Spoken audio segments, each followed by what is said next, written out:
Salve, salve, galera, nono ano! O papai chegou! Professor Alex, Geografia, tudo bem com vocês? Espero que sim, espero que tenham curtido, aproveitado suas merecidas férias, esse curto, mais importante período de descanso, né? Nesse ano de tantas mudanças que estamos vivendo, de tantas adaptações da parte de todos, mas espero que tenham retornado bem, com ânimo e focados principalmente, né, para a gente dar sequência nos nossos trabalhos, nos nossos estudos e poder concluir o nosso ano letivo. Seria importante nesse retorno, pessoal, a gente fazer uma rápida retomada, uma vez que estamos aí há uma semana, né, sem falarmos dos nossos conteúdos. Então, demos início aos trabalhos do volume 3, na unidade 7, falando sobre os espaços rural e urbano nos 3 continentes de estudos nossos desse ano: Ásia, Europa e Oceania. Ok? Falamos no início do espaço rural nesses 3 continentes. Fizemos um apanhado geral, né, da importância da agricultura nos 2 continentes e falamos de algumas modalidades agrícolas praticadas nesses continentes, como a agricultura itinerante, para citar 2 ou 3 características, né? Técnicas simples, rudimentares, uso de queimada, e agricultura de subsistência, prática de agricultura de roça, principalmente nas regiões tropicais. Aqui nós temos a imagem, né, dessa modalidade de agricultura sendo praticada na Tailândia, por exemplo, um país asiático, e a região do sul e sudeste asiático, onde essa modalidade agrícola é muito praticada. Agricultura de jardinagem, que leva esse título em função da numerosa mão de obra que utiliza e o trabalho manual, muito comum nos países asiáticos, no cultivo de arroz, na rizicultura, que é a base alimentar dos países asiáticos. Aqui a técnica do terraceamento, que por vezes é feita de forma associada à jardinagem, nas áreas de encostas de terreno íngreme, nas áreas montanhosas. Aqui a rizicultura praticada em vales fluviais, né, utilizando ali a água. A plantation, introduzida pelos colonizadores europeus, principalmente na Ásia, mas também na Oceania. Grandes propriedades, latifúndios, monoculturas e mercado externo seriam algumas características fundamentais das plantations. Aqui um exemplo da agricultura de palmeiras, né, para a extração do óleo e que vem ocupando extensas áreas da Indonésia, por exemplo, é um tipo de plantation citado como exemplo, né? Aí a agricultura de palmas na Indonésia é o que eu me referia.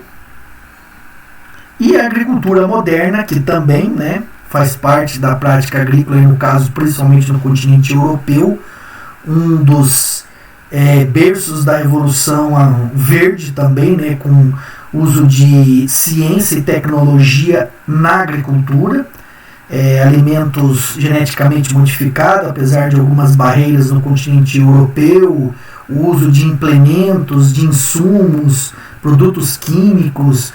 Então é uma agricultura moderna, voltada à alta produtividade e ao abastecimento também de indústrias. É um tipo de agricultura que não produz apenas produtos agroalimentares, mas como também matérias-primas.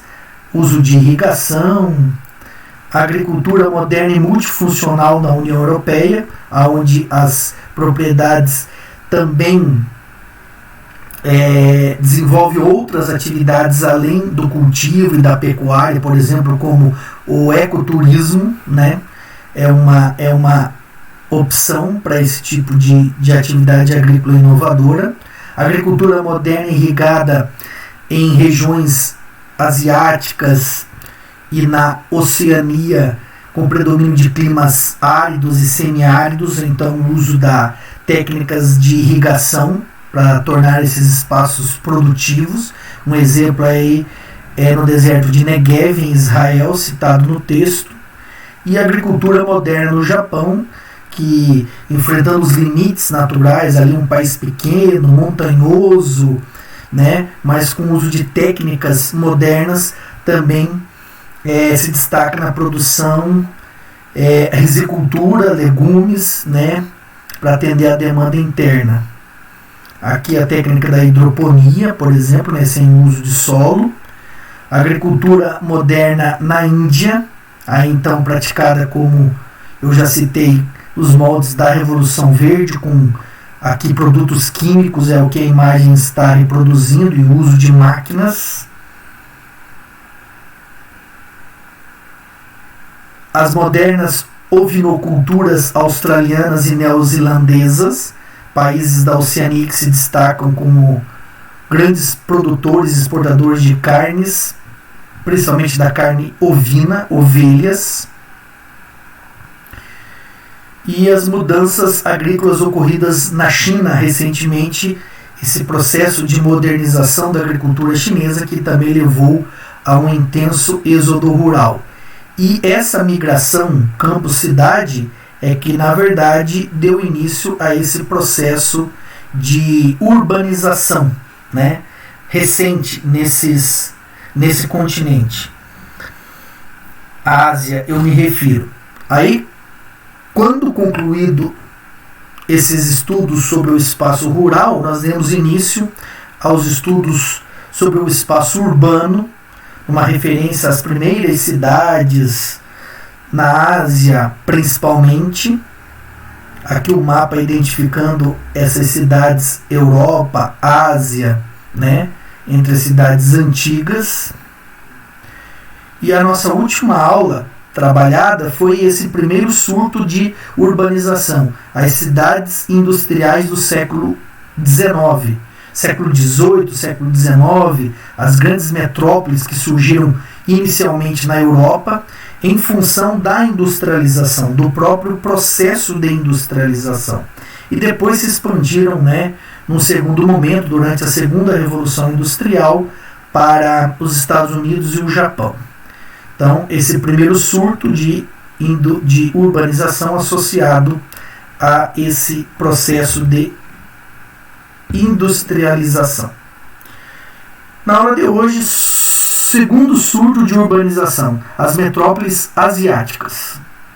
A combinação dos fenômenos de urbanização e industrialização que cerca de 200 anos antes havia se desencadeado na Europa, eclode com a força na periferia econômica do mundo, por volta de 1950. Com forte contribuição do êxodo rural, algumas cidades latino-americanas, e aí inclui o Brasil, asiáticas e africanas, se expandem rapidamente, estendendo-se e inchando suas periferias.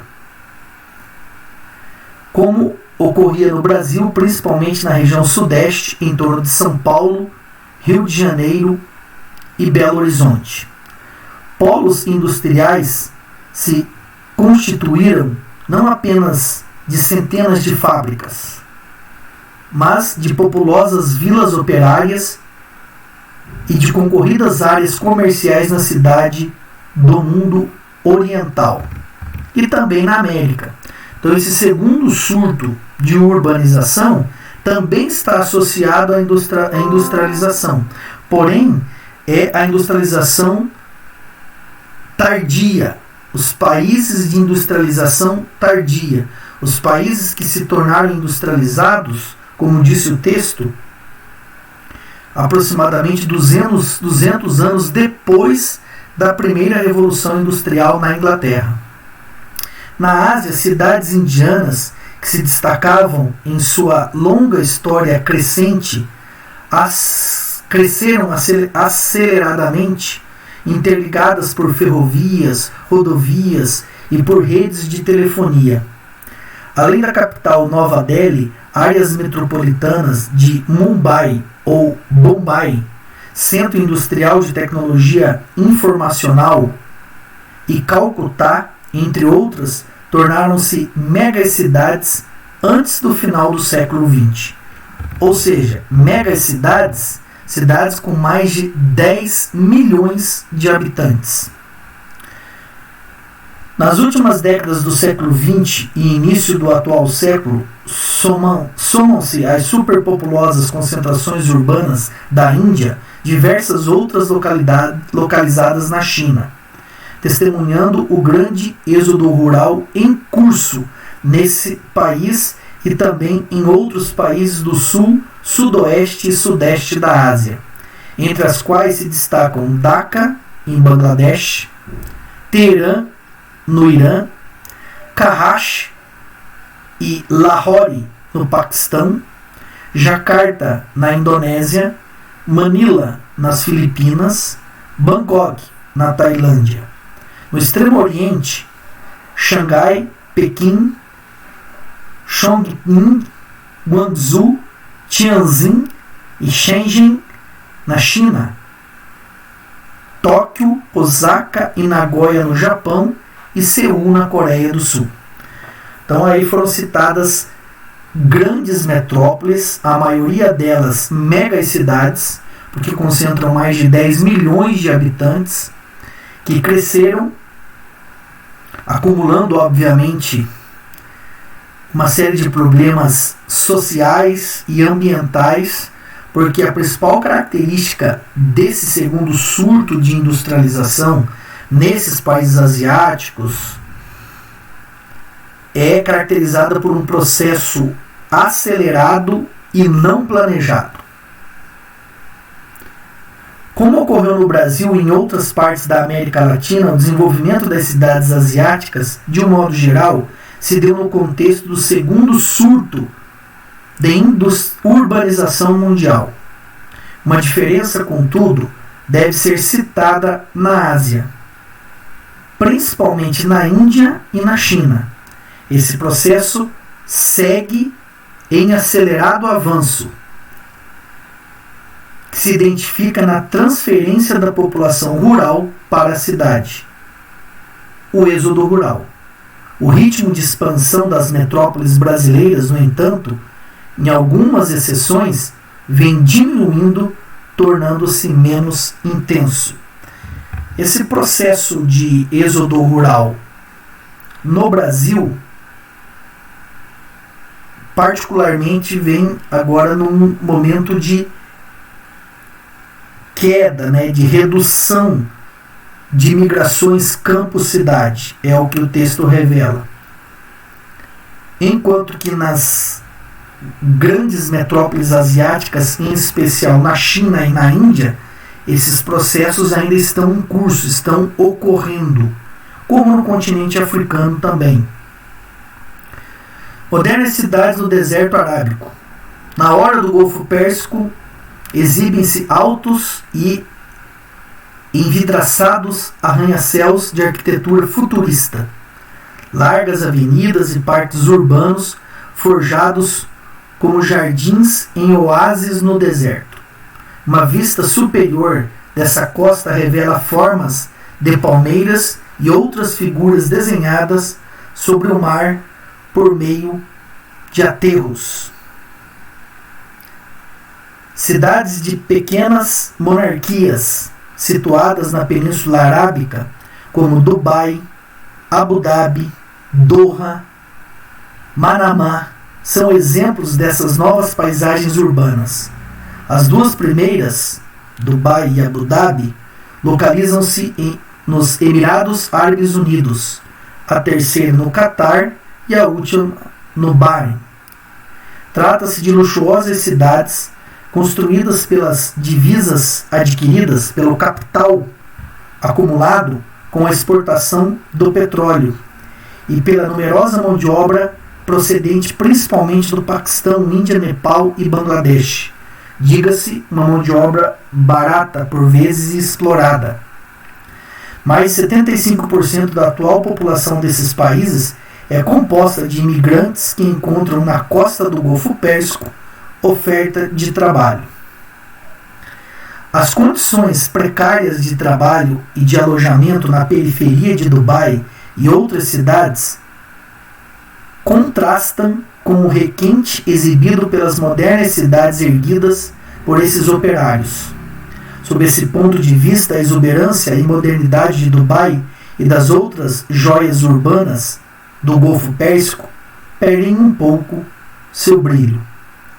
O florescimento dessas cidades acompanha o impulso e o crescimento da globalização econômica e cultural.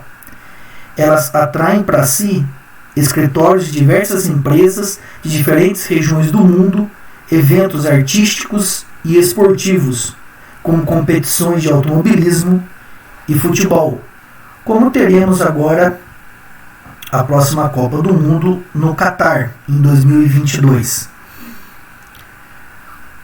Um número crescente de rotas aéreas passando por seus aeroportos tornou-se mais do que meras escalas para as conexões entre Ocidente e Oriente. Mais frequentemente, paradas prolongadas que aquecem uma das atividades econômicas mais rentáveis na região, o turismo. E aqui a gente consegue observar e comprovar, né? Essa região citada é justamente esse ponto aqui, né, central dessas rotas aéreas ligando o Ocidente ao Oriente. E também citada a importância da atividade turística, né, uma alternativa encontrada por esses países exportadores de petróleo, planejando e projetando, né, o futuro quando essas reservas de petróleo se exaurirem, acabarem. É obviamente que existe um plano, né, econômico para que fortaleça no futuro a economia desses países. Mas o foco da aula, pessoal, foi esse segundo surto de urbanização ocorrido principalmente no continente asiático, em função também de um processo de industrialização, mas de um processo de industrialização tardio, aquele que ocorreu na segunda metade praticamente do século XX.